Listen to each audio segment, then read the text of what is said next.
বুধবার ভক্ত বাবা বাড়ি কলাইকুণ্ডা উনি ইটিভি ভিডিও দেখে উনি পুজো পাঠাচ্ছে। ওনার নাম চন্দন খাড়া, দীপালি খাড়া, রক্তিমা খাড়া। ওনার নামে আমি মাকে আজ মালা পরাচ্ছি। জয় সোনা মায়ের।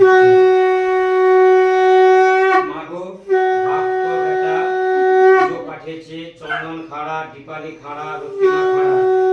মা মিষ্টান্ন পাঠিয়েছে চন্দন খাড়া, দীপালি খাড়া, রক্তিমা খাড়া। মা খাও খাও মা খাও। জয় মা মমতা দেবীর জয়। আজ ভক্ত বেটা পুজো পাঠিয়েছে। অনেক ভক্তরা আমাকে কমেন্ট করে বলেছিল, ঠাকুর মশাই মাকে কি করে পেয়েছো? আমার মাকে পেয়েছি 2.5 বছরে। আমার মেয়ে ছিল, উনি মারা যাওয়ার পর মাকে আমি পুকুর থেকে পেয়েছি। মা খুব জীবন্ত এবং জাগ্রত। অনেক ভক্তরা মাকে যারা যারা দর্শন করেছে তারা উপকার পেয়েছে। কেউ চাকরি পেয়েছে, কেউ অনেক সমস্যা উদ্ধার পেয়েছে, কেউ রোগ থেকে মুক্তি পেয়েছে, নানা রকম সমস্যা থেকে মুক্তি পেয়েছে। আর মায়ের একটি অলৌকিক ঘটনা আছে। রাত্রি 12টার পর মা পূর্ণিমাতে রাত্রিতে নুপুরের শব্দ পাওয়া যায়। অনেক ভক্তরা মাকে শব্দ পেয়েছে। আর মা খুব জাগ্রত। মায়ের কাছে এসে একটা যদি মানত বাঁধা যায়, ওই মানত আপনার কারুর 15 দিন, কারুর 1 সপ্তাহ, কারুর 3 দিন, কারুর 2 মাস, মোটামুটি মানত বেঁধে গেলেই তার অবশ্যই কাজ হবে।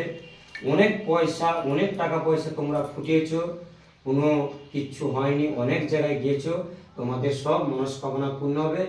মা খুব জাগ্রত। মায়ের চালখানা মুখটা দেখুন, মাকে দেখলে মনটা ভরে যাবে। জয় সোনা মায়ের জয়। জয় মা মনসা দেবীর জয়।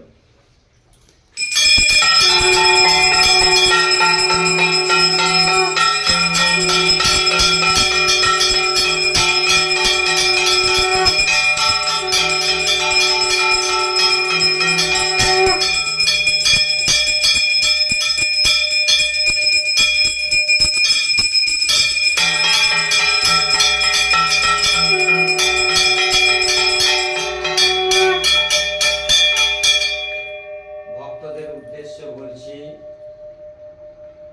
মাকে মন থেকে চাইলে মা ঠিক দেবে। মা দাও, মা ফুল দাও। মা জয় সোনা মায়ের জয়। জয় মা সোনা মায়ের জয়।